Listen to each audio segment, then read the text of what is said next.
Assalamualaikum warahmatullahi wabarakatuh.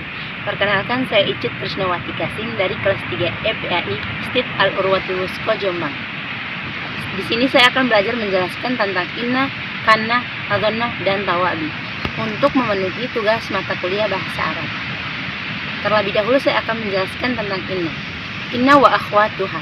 Inna dan saudaranya adalah sekelompok huruf atau kata depan yang berada sebelum isim.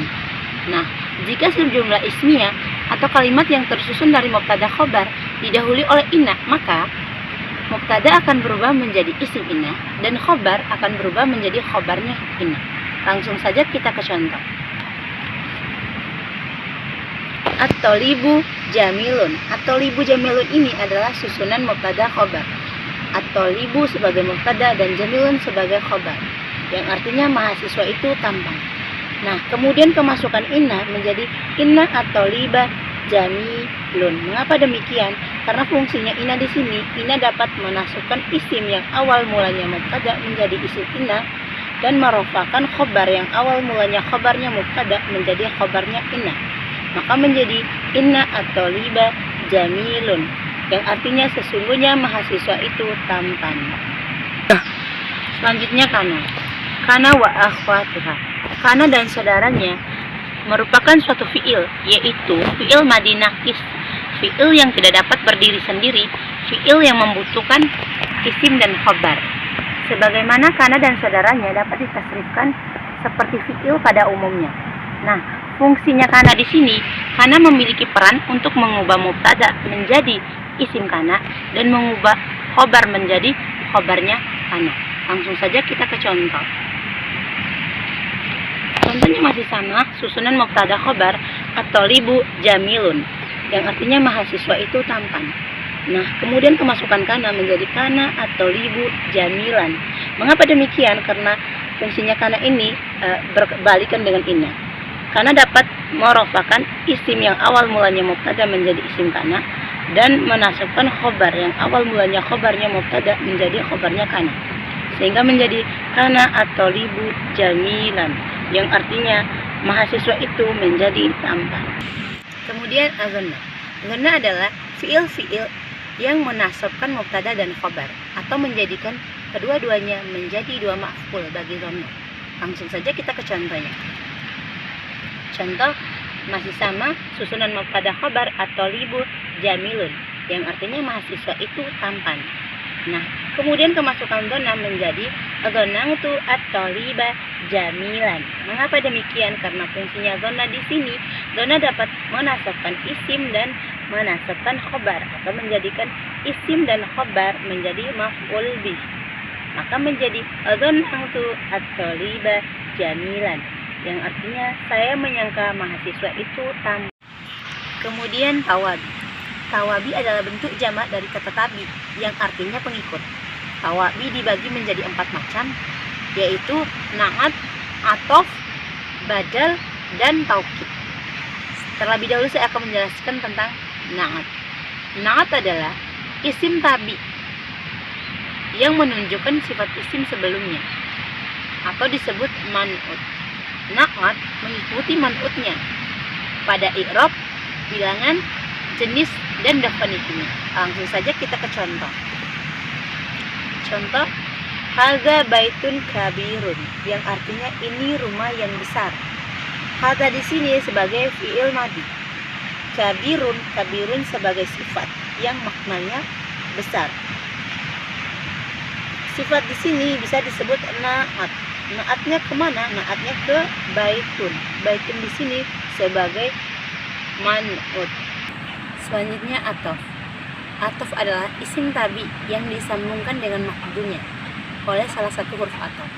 Huruf atof ada 9, langsung saja kita contoh. Huruf atof wa, fa, summa, au, am, la, lakin, bal, hatta. Ini adalah huruf-huruf atof. Nah, contohnya di sini al-qalamu wal kitabu. Al-qalamu di sini sebagai ma'tuf alai. Nah, wanya di sini wa atof. Jadi huruf yang digunakan di sini adalah huruf wa. Al-kitabu sebagai ma'tuf. Selanjutnya taukid. Taukid adalah isim tabi yang bertujuan untuk menguatkan matbunya, sehingga audien tidak bingung dengan pernyataan yang disampaikan. Taukid di sini dibagi menjadi dua, taukid lafzi dan taukid maknawi. Langsung saja kita ke taukid lafzi.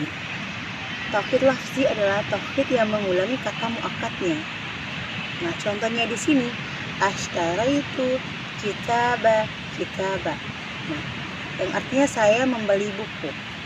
Kata yang diulang di sini adalah kata kitaba. Nah, kitaba di sini adalah taukid. Kemudian taukid maknawi. Taukid maknawi adalah taukid yang menguatkan dengan menggunakan kata nafsun, ainun, kullun, jami'un, amatun, kilta. Nah, contohnya di sini fasajadal malaikatu kulluhum. Nah, kata yang dipakai untuk menguatkan di sini adalah kullu. Kulluhum. Kulluhum ini sebagai taukid. Kemudian badal. Badal adalah isim tabi yang bertujuan untuk menjelaskan atau mengkonfirmasikan matbunya, baik secara utuh maupun sebagian daripadanya.